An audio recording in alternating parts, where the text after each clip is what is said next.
कार्यक्रमाचे अध्यक्ष सन्माननीय उद्योगपती सामाजिक कार्यकर्ते आमचे स्नेही संदीप भाऊ ढगे, स्वागताध्यक्ष प्रेमानंदजी ढगे,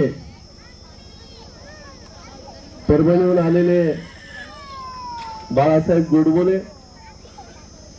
आणि विचार मंचावर सर्वच गावातील प्रतिष्ठित नागरिक. आता सगळ्यांचे नावं घेत बसलो तर त्याच्यात 10 मिनिटं जातील, त्याबद्दल मी सर्वांची क्षमा मागतो.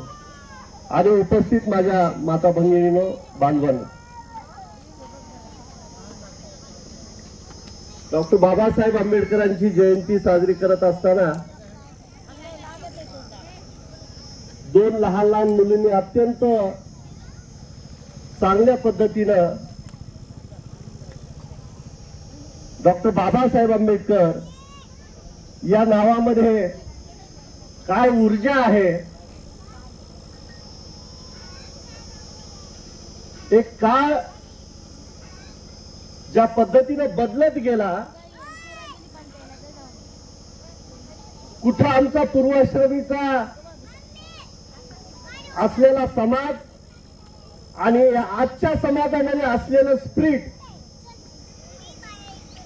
याच्या मधला जर कोणी दुवा असेल तो दुवा म्हणजे डॉक्टर बाबासाहेब आंबेडकर.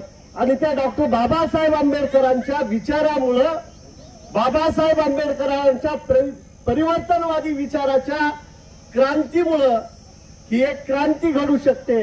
आणि 10 वर्षाची मुलगी, 6 वर्षाची मुलगी बाबासाहेबांचा इतिहास अत्यंत स्पष्टपणे सांगू शकते.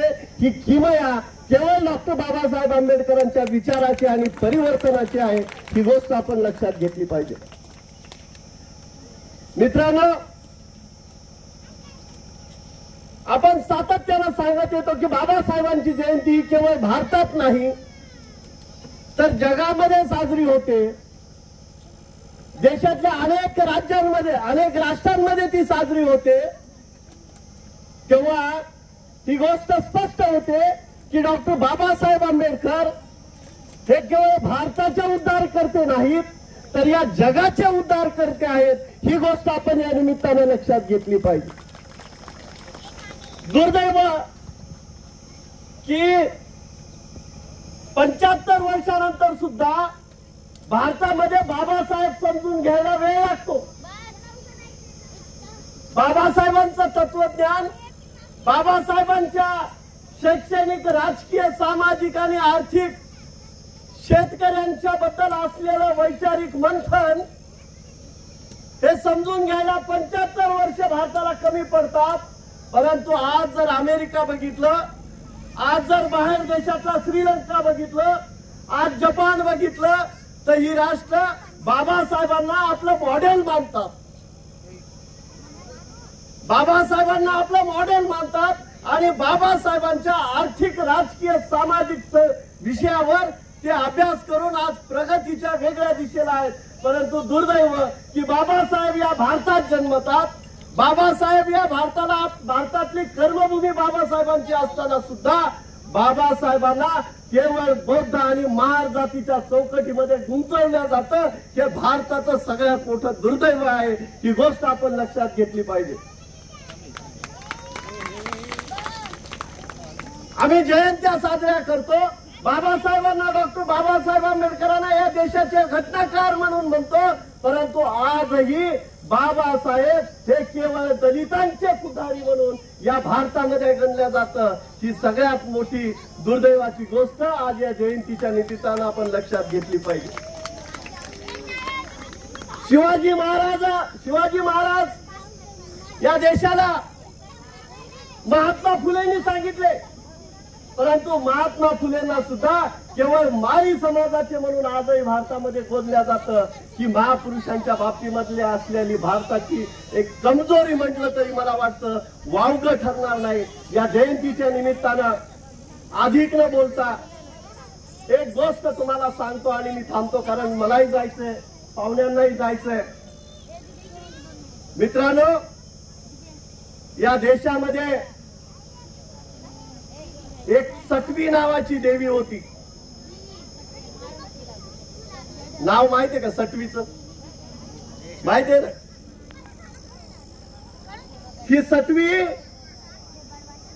प्रत्येकाचं नशीब लिहित होते. या सटवीचं लिहिलेलं भाकीत कधीच खोटं ठरलं नाही. तिनं लिहिलं शेतकऱ्याच्या घरामध्ये शेतकऱ्याचा मुलगा जन्माला येणार, ते खरं ठरलं. तिनं लिहिलं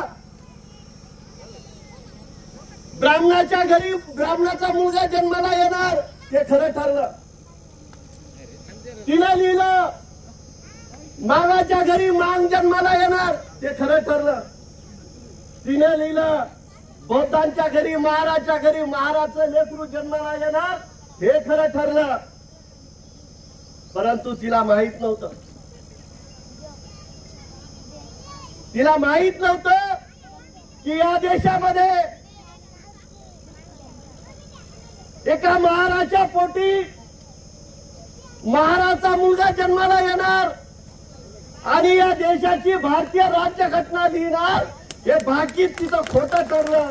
आणि डॉक्टर बाबासाहेब आंबेडकरांनी या देशाची भारतीय संविधान लिहून या देशामध्ये सटवीनं जे जे सांगितलं ते होतं, त्याच्या विरुद्ध या देशातल्या भारतीय संविधानाच्या माध्यमातून बाबासाहेबांनी सांगितलं की राजाच्या पोटी राजा जन्माला येणार नाही, तर मतदानाच्या पेटीतून या देशाचा या राज्याचा राजा जन्माला येणार. हे भाकीत सटवीचं खोटं डॉक्टर बाबासाहेब आंबेडकरांनी ठरवलं. मित्रांनो, आपण त्यांचे वारस आहोत, त्या विचाराचे आपण वारस आहोत. ज्या डॉक्टर बाबासाहेब आंबेडकरांनी या देशाची परिवर्तनवादी चळवळ, या देशाचा राजकीय अजेंडा बदलण्याचं काम संविधानाच्या माध्यमातून केलं, त्या विचाराचे आपण वारस आहोत. त्या विचाराचे वारस जयंती साजरी करत असताना वर्षानुवर्ष बाबासाहेब आंबेडकरांनी आपल्या आयुष्यातले जे काही दिवस ज्ञानार्जन करून केवळ पेनाच्या ताकदीवर, पेनाच्या जोरावर या देशामध्ये क्रांती घडवून आणली. त्या पेनाच्या जोरावरची क्रांती आपण सुद्धा घडवण्याचा या जयंतीच्या निमित्तानं संकल्प करावा. बाबासाहेब आंबेडकरांनी जो शिक्षणाचा महान मंत्र दिलेला आहे, तो शिक्षणाचा महान मंत्र आपण सातत्यानं आपल्या आयुष्यामध्ये जोपावा, एवढीच एक विनंती या जयंतीच्या निमित्तानं करतो. मला आपण या ठिकाणी बोलवलं, माझा सन्मान केला, माझे 2 शब्द ऐकून घेतले, त्याबद्दल मी सर्व गावकरी मंडळीचे, जयंती मंडळाचे आभार व्यक्त करतो आणि थांबतो. जय भीम. धन्यवाद पंडित साहेब, अतिशय